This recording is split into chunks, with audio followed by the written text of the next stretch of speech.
I knew something was wrong the moment I felt him behind me again.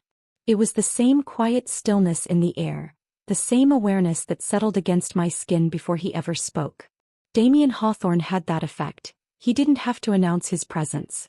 My body reacted before my mind did, as if it recognized him on a level that made no sense. I kept my hands busy with the tray of young herbs in front of me, pretending not to notice how his warmth seemed to fill the greenhouse.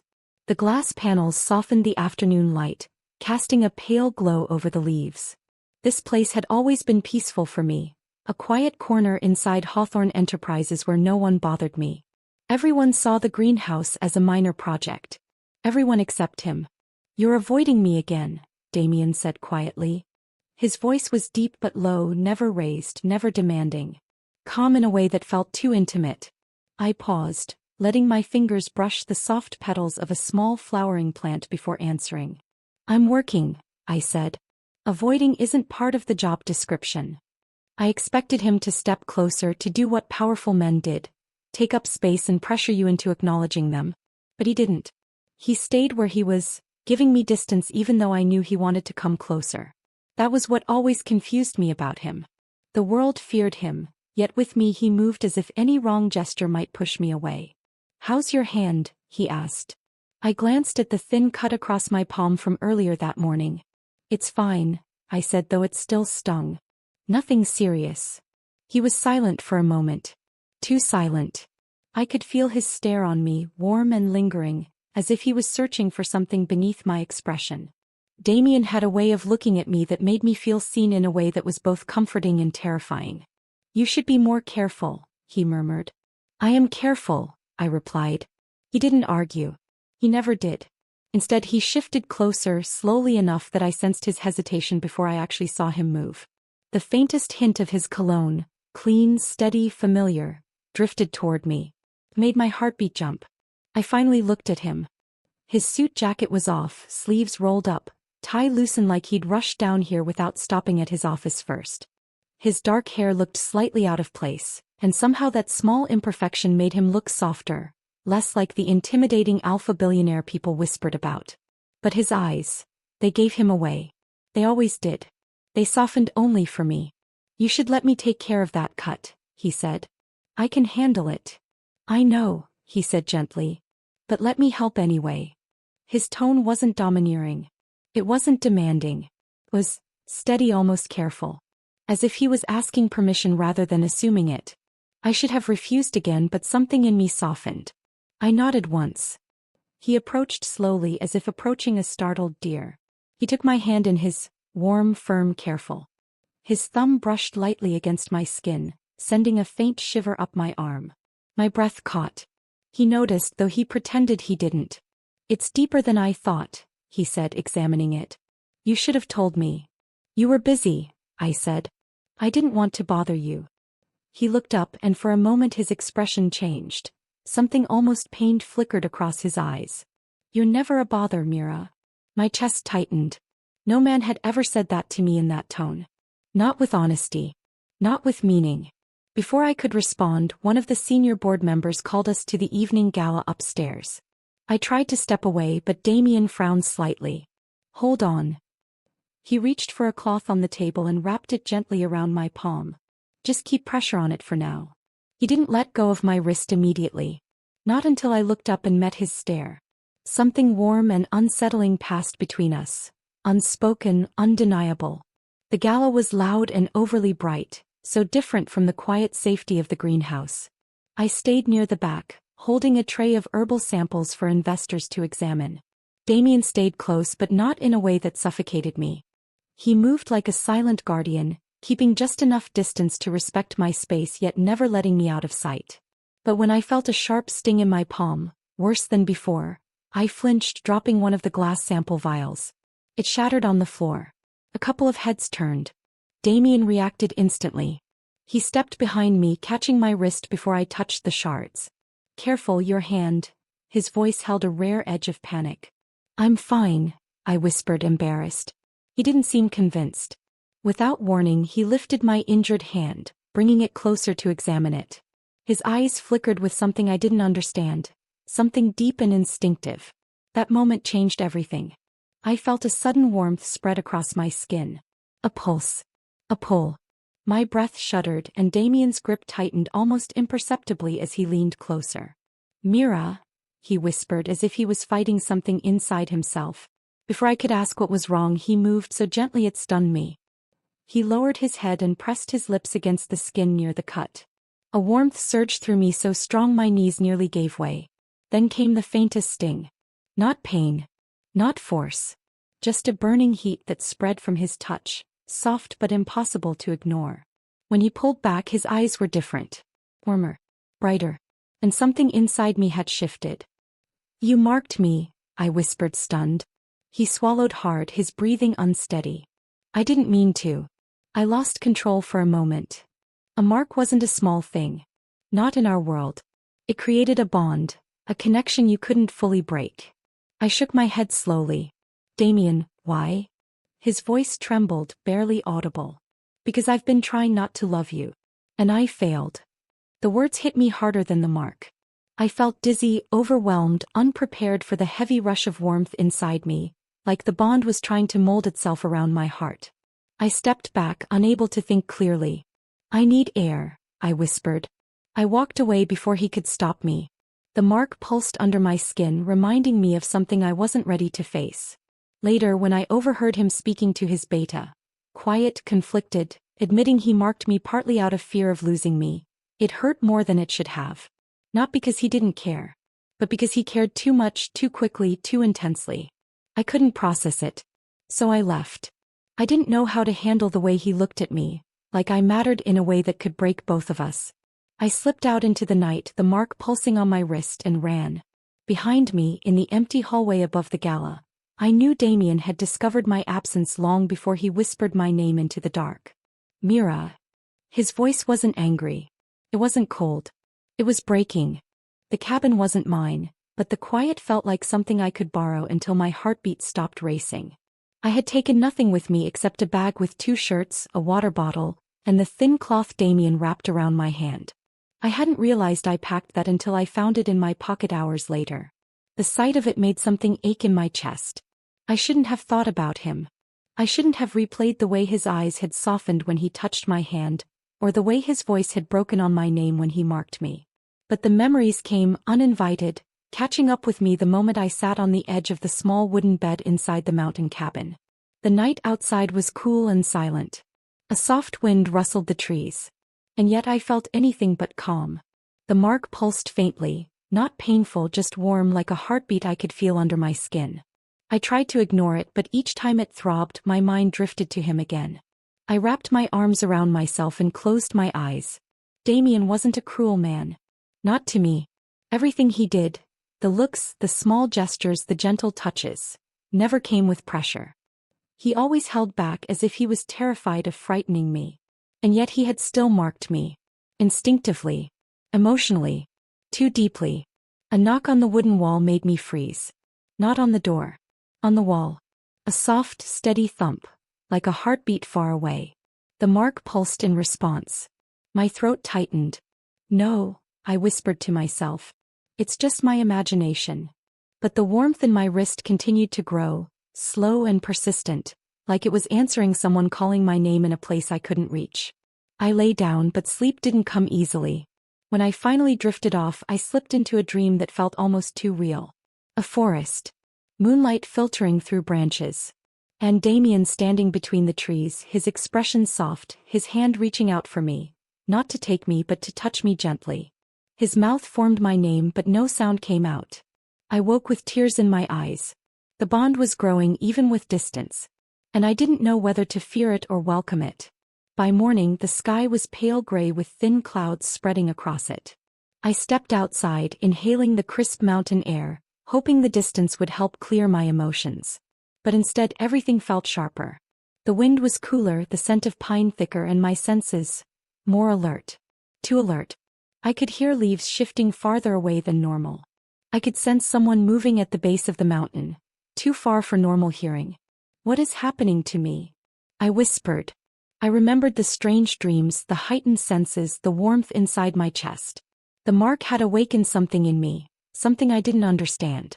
By noon, the restlessness in my body grew almost unbearable. My heartbeat didn't feel like mine. It felt tethered to something unfamiliar yet comforting. Then I heard it. A faint rustle behind me. I turned. No one was there. But the mark responded again. Warm, then warmer, as if reacting to someone approaching. My pulse quickened. Part fear. Part something else. Something I didn't want to name. When the cabin door finally swung open, I jumped. Damien stood there, soaked from the rain, his hair damp, his breathing uneven as if he'd been climbing for hours. But it wasn't anger on his face. It wasn't harshness. It was relief so deep his shoulders sagged. Mira. His voice was hoarse. You're safe. I should have stepped back. I should have told him he shouldn't be here. But my body reacted before my mind could catch up. My chest loosened. My breathing steadied. And the warmth in the mark surged like it recognized him instantly. You shouldn't have come, I said softly. I had to. His voice wasn't demanding. It wasn't forceful. It carried exhaustion, raw and unfiltered, as if he hadn't slept since the moment I left. His eyes moved over my face, searching, making sure I wasn't hurt. His hands clenched at his sides like he was restraining himself from touching me. You didn't even take a jacket, he murmured. I didn't plan on staying long. You didn't even say goodbye, Mira. The quiet hurt in his voice cut deeper than anything else. I turned away from him, staring at the wooden floor. I wasn't thinking. I just needed space. I know you did, he said. But I didn't come to drag you back. I came because... He stopped, swallowing hard. Because I felt you were scared, he finished quietly. My breath caught. How could you feel that? Damien shifted closer, just one careful step. The mark isn't just a symbol. It creates a connection. I felt your fear last night. I felt your heartbeat change. I knew you were alone here. I hugged myself instinctively. That's exactly why I ran. I didn't want this connection to exist. His expression softened with something that looked painfully close to heartbreak. I know. Then why come? Because I couldn't sleep knowing you were out here by yourself. There was a sincerity in his words that made my chest ache. Not possessiveness. Not dominance. Just worry. Just care. Before I could answer, a sudden sound echoed from outside. Heavy footsteps crushing damp leaves. The way Damien's body tensed told me immediately this wasn't just some hiker passing through. Mira, he said quietly, stay behind me. I didn't argue. My instincts aligned with his without thought. The door creaked open wider as Damien stepped in front of me. I peeked past him, my heart pounding. A figure emerged from the misted trees. Tall, broad-shouldered, eyes sharp and pale like the moon. He moved with unnatural ease as if the forest parted for him. Damien's voice dropped low, protective. Lucian. Lucian's gaze swept over Damien before settling on me. His stare was too direct, too knowing. So, he said calmly, I've finally found the Nightfang heir. The words made my stomach drop. Damien's body stiffened further. She's not yours. Lucian smiled slightly. Not cruel. Not mocking. Just certain. She isn't yours either, Hawthorne. Not by right. You marked her to keep her from me. For a moment I forgot how to breathe. Damien didn't deny it. Lucian's eyes rested on me again, softer this time. You feel it too, don't you? Your blood is changing. Your senses awakening. You are one of us. I pressed back against the wall behind me, overwhelmed. Damien stepped closer to me without touching. His presence wrapped around me like a shield. Mira chooses for herself, he said firmly. Lucian's gaze narrowed slightly. We will see. Rain began falling harder outside, the steady drum echoing the tension in the room. I didn't know who Lucian was. I didn't know what Nightfang meant. I didn't understand the power awakening in me. But I knew one thing clearly. I wasn't ready to be claimed by anyone, not by prophecy, not by blood. And I wasn't ready to lose Damien either. The moment that truth settled in my chest, the mark pulsed again, warmer, stronger, answering the turmoil inside me. Lucian stepped back into the rain, his final words haunting the doorway. I'll return for her. When he disappeared into the forest, the silence left behind was suffocating. Damien turned to me slowly. His voice was quiet but steady. I'm not letting anyone take you, Mira. But you need to decide what you want, and who you want. For the first time, the answer didn't seem as simple as running. The house felt different that morning. It wasn't about the walls or the furniture. It was the air, softened somehow as if it carried the quiet imprint of the night before. I woke earlier than usual, not from fear or confusion, but from a strange warmth that settled deep inside my chest, a warmth I wasn't prepared for. I found myself thinking about the way Adrian held me yesterday, the calm steadiness of his voice, the softness that slipped through before he could hide it. I had spent weeks trying to figure out his intentions, wondering whether I should guard myself or try to understand him. But last night I saw something that made every question pause, something that looked like longing covered in restraint. When I stepped outside my room, I saw him already awake, sitting at the end of the hallway beside one of the large windows. His head leaned back slightly, his eyes half closed as though deep in thought. For the first time he looked approachable, almost gentle. I wasn't expecting our eyes to meet the moment he opened them. "You're awake early," he said, his voice low and warm, nothing like the commanding tone he used to wrap around me in the past. "I couldn't sleep much," I replied honestly. He stood slowly, moving closer in a way that didn't feel intimidating anymore. Instead, it made my heart beat a little faster in a way I still struggled to name. He stopped when he reached me, not touching, not pulling, only observing me like he was reading every shift in my expression. "I want today to be good," he said quietly. "For both of us." Struck me how careful his words were. As though he knew one wrong move could push me back into the shell I was slowly stepping out of. He guided me downstairs where breakfast was already waiting, and compared to the quiet silence that usually filled the dining room, this morning felt almost warm. We ate slowly, speaking about ordinary things. My favorite tea, the kind of books I liked, what he used to do before his company swallowed all his time. Every small exchange carried a softness that made the distance between us shrink without either of us forcing it. When he mentioned a charity event his firm was hosting, I expected him to say I needed to stay inside as usual. But instead he looked at me with a question in his eyes. "Would you like to come with me?" he asked. "Only if you want to." I paused, the fork halfway to my plate. I never imagined him asking, not ordering. And the surprising part was how much I wanted to say yes. Not because of the event, not because I wanted the world's attention. No. It was because the idea of being beside him, seen openly by his world, made something in me warm with a tenderness I wasn't ready to admit out loud. "Yes," I said. His eyes softened, not in shock but in relief, as if my answer meant more to him than he expected it to. He arranged everything quickly, making sure I had something simple and elegant to wear. When I stepped into the room wearing the dress his assistant brought, I felt his gaze lift to me in a slow, unguarded way. It wasn't hunger or possession this time, it was admiration, deep and quiet.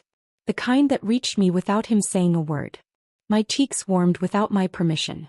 "You look beautiful," he said, the sincerity in his voice almost disarming. When we arrived at the event, people turned, naturally because he commanded attention everywhere he went. But this time their gazes slid toward me too, curious, surprised. Adrian rested his hand lightly at the small of my back, not driving me forward, just anchoring me so I didn't feel overwhelmed.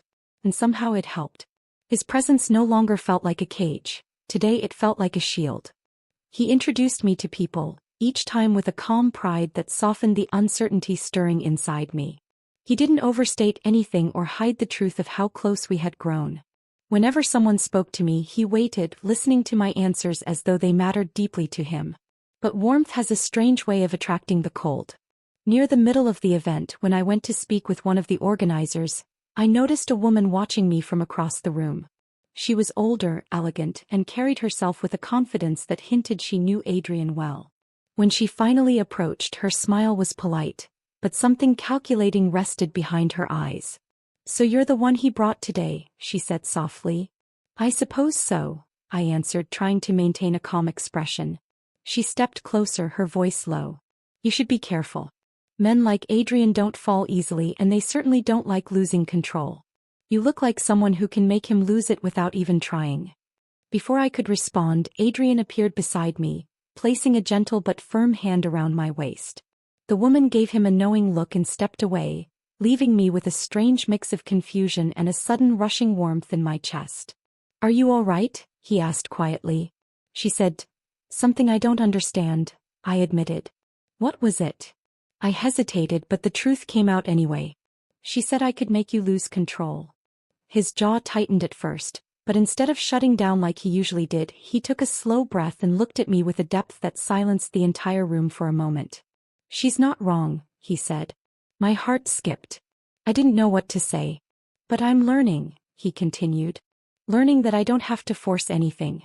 Not with you. I don't want to scare you. I want to keep you." It wasn't a confession wrapped in grand gestures or dramatic tone. It was soft, honest, vulnerable in a way that unsettled me because it reached the pieces of myself I hadn't shared with him yet. When the event ended, he drove us home quietly, his hand searching for mine once, then retreating as though unsure if the gesture was welcome. I surprised myself by reaching for his hand instead, my fingers sliding gently into his. He froze for a moment, his breath catching faintly, before he held my hand with a careful tenderness that made something inside me open further. When we reached the house, neither of us rushed to leave the car. The air felt warm, thick with something that wanted to be acknowledged but not forced. "Sophie," he murmured, turning toward me, his voice softer than I had ever heard. "Yes. Don't run from me again. Not because I won't chase you, but because I don't want you to feel like you need to." I looked at him, really looked, and saw the truth in his eyes.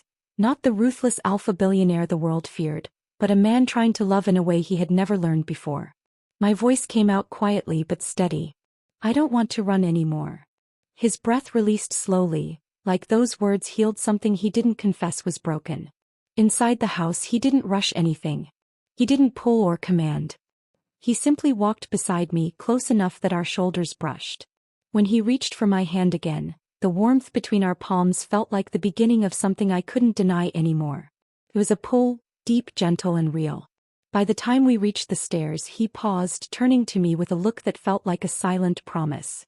"Stay," he whispered, not as an order but as a hope. And for the first time my heart answered before my mind did. "I will." And I meant it.